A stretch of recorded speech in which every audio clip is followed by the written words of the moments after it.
What's up, guys and gals? Mirrormask here. Gonna do a overview of this last beta that I was in for Elder Scrolls Online. Previous video I did, I had some concerns about in PvP the random bags that you get. Whoa, it's see through. It's a green underside to the bill. You can see through it. It's a new hat I got. But anyway, I had the concerns that I addressed in the previous video about the random bags that you get, the light, medium, heavy armor bags, the accessory bags, and how everything was just random. And I was worried that you weren't going to be getting a whole lot of points and stuff in PvP, the currency. But after playing this last beta, I was completely incorrect in the last video.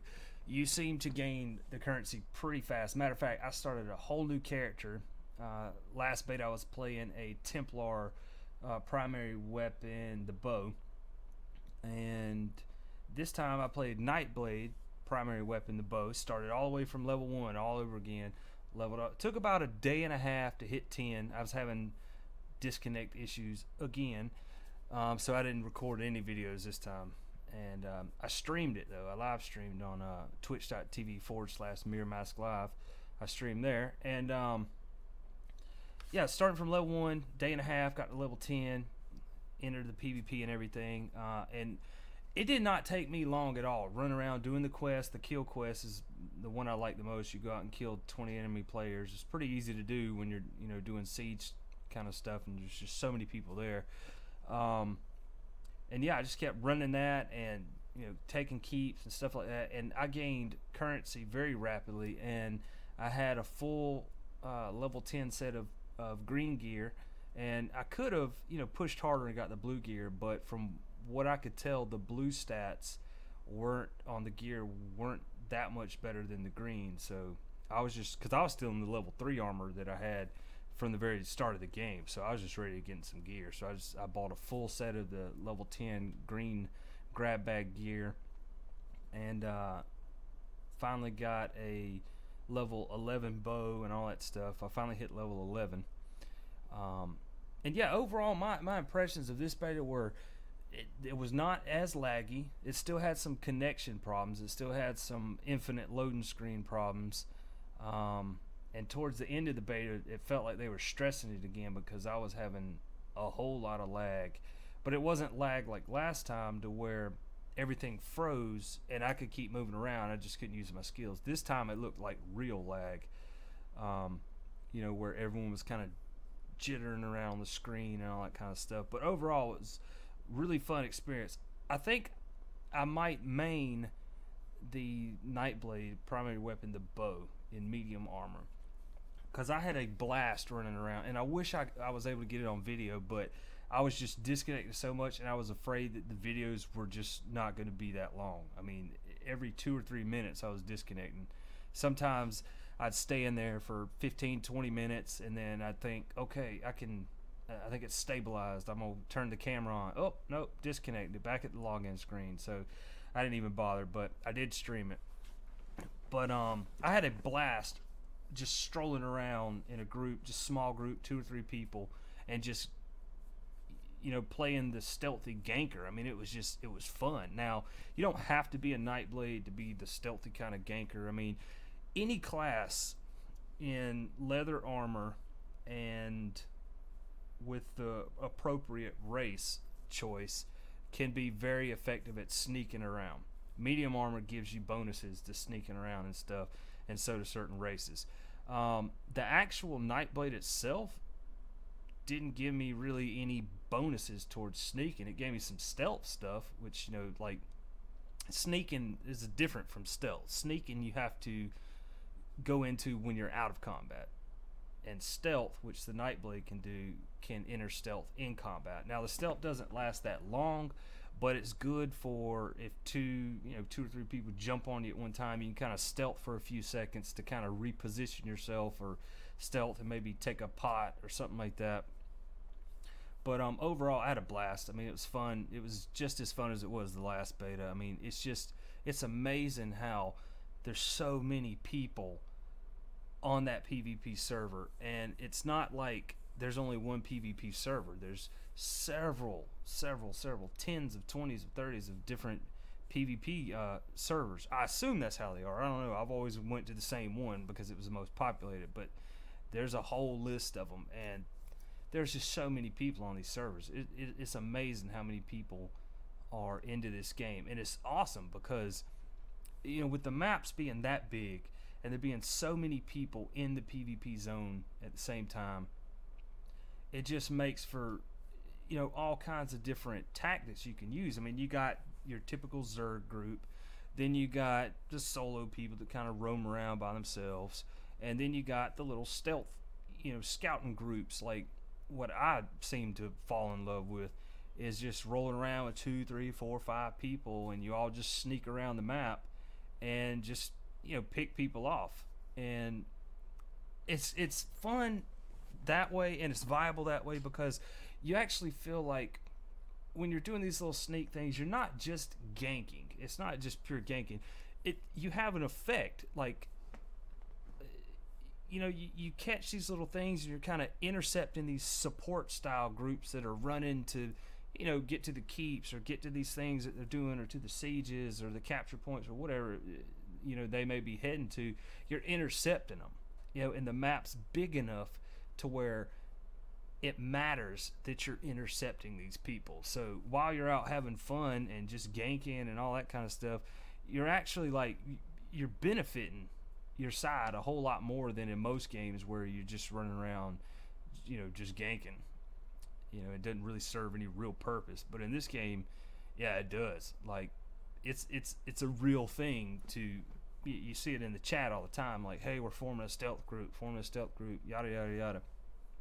So it seems to be a widely accepted strategy, and people don't call you gankers or look down on you for doing that kind of crap. But in some games they do, but not in Elder Scrolls Online. Everybody seems to fully embrace the fact that it's a very viable option. Some tips I can give you though when you're stealthing, what I found is when there's people around and you walk through water, it seems to make you a little bit more detectable. But I don't know. I mean, that may have just been glitches. There was all kinds of bugginess with the stealth and stuff going on, and with the horses. Everyone got a horse this go around for 1 gold for this beta test, and they were having these weird problems where people would mount up, and when you're just running along, you just randomly dismount. Another thing with the stealth, back on the thing I was talking about, the stealth being problems, I don't like when you're hiding, when you're in sneak mode, you can't summon and mount up on your horse. It doesn't let you. It just says you can't do that while sneaking. I wish they would change that. Another thing is you have to actually dismount, or it may have been lag, I don't know, but every time I tried to shoot somebody while I was mounted, even though I have my crosshair and everything, it won't fire until I hit H to dismount, and then I can start shooting them. Another thing that I think I wish they would change is the speed buff that you get. I think it's in the assault tree of the PvP skill tree. I can't remember what it's called. World something, I think. But anyway, you can buff with that and then mount on your horse and be able to sprint very fast on your horse, and everyone around you that got buff with it can. But it doesn't allow you to use that buff while you're on the horse. So that kind of sucks. I mean, you would think you'd be able to buff like that while you're still on the horse. But no, you have to dismount, buff, then remount, and then ride it out the rest of the way. But overall impressions, I still recommend it, just like I did in the last one. If you're into large scale PvP kind of stuff, you're into storyline kind of games, and I recommend picking it up. I really do. I mean, you don't have to get the Imperial version, but like I said in the last video, if you don't get the Imperial version, it could take you a little time to earn the money to get the horse. Another thing is there's no auction houses or anything like that in this game.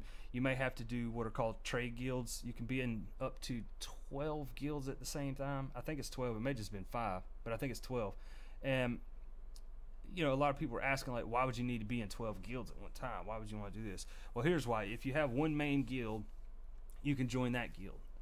All right, and that could be your primary guild with all your friends and all that stuff. But then if you join 11 other trade guilds, it allows you to buy and sell items in the guild bank to other people in the guild.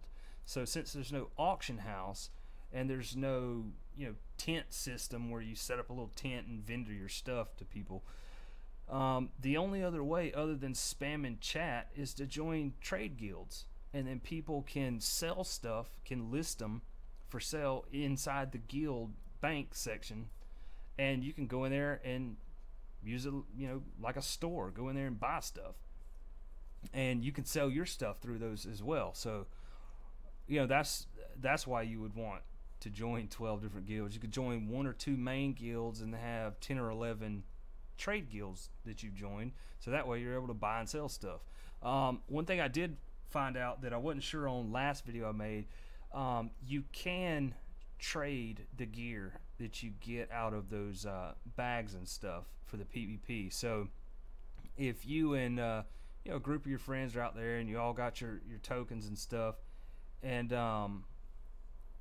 you all go in and you buy your armor, say you're all buying medium armor or something like that, or you're all buying heavy, or some of you buying light, whatever, you can see what's in the bag, like without taking it out of the bag. You can see what's in the bag and then trade it to someone else, and when they get it, that item will still be in that bag. You'll understand more when you're in the game and you understand what the bags are then. But yeah, so that's kind of cool. You can go out, everybody do the quests and stuff, get all the tokens, everyone come back and buy the gear, buy the bags and stuff, and say, oh, I already got a chest piece, who needs a medium chest piece? Oh, I do, that kind of thing. And then you can just trade it back and forth that way. Or you can take the stuff to your trade guilds and sell them in there and make some cash that way. But that's pretty much my overall, some of the concerns and stuff that I had were, with the stealth and stuff and the buffs on the horses and stuff like that. But other than that, the only concerns I have is that I hope they get a lot of the quest fixed, because there was a lot of quests that were still bugged in this beta that were bugged in the previous betas. And I don't know if it has to do with their mega server technology or something. I don't know, because some NPCs that you'll run up to that you have to click on to initiate this thing, it's kind of like a public style kind of quest, kind of if other people roll up and you summon it and then they need the quest too and they kill the same mob as you and tag it and stuff, they get credit for it. Well, I think what happens sometimes is someone will come up and initiate the thing and then get disconnected or phased out or whatever it may be, and then the NP's stuck in that state. And as long as everyone's standing in that area, which people tend to do when they're sitting there trying to wait on their turn to do the quest, they're still in the radius zone of that quest. Their little bar up top, your compass bar will turn blue and let you know that you're in the area for that quest. And I think when people are standing in there, it won't let it reset, or it may be that someone got caught in a different phase and they're still standing there and it's messed your phase up and it's stuck. I don't know. Like I said, I think it has something to do with some glitches that they got to get worked out in their mega server technology. I don't know. But that's some more of the concerns I had for the PvE side of it, is a lot of the stuff still, glitched and buggy. But that's not to say, it won't be easy to level or anything. Now, keep in mind, this game does take some time to level. You can't get in there and just speed level through it. Like you can in some of the other games. Like it took a good day and a half both times, both betas I played. It took a good day and a half to get to level 10. Now, in most games, you would think, well, level 10, I mean, you can shoot through that in a couple of hours. Not in Elder Scrolls Online. It takes a little while to level. Same thing in PvP. Like, nothing always has to be fast-paced. Like, you don't have to have that Zerg fast, rush through everything mentality in the PvP zones. You can do, like I did. I had a blast doing it, just being in little stealth groups and just sneaking the whole, almost the entire time. Get on your horse and mount up when you need to cross large zones or something. But I found that there's so many people in the PvP zones that no matter where you're sneaking around at, there seem to have been always people that would come across our path. So we always had something to do. You know, we weren't just sneaking around for hours, you know, waiting on people to cross our path. So that was pretty cool.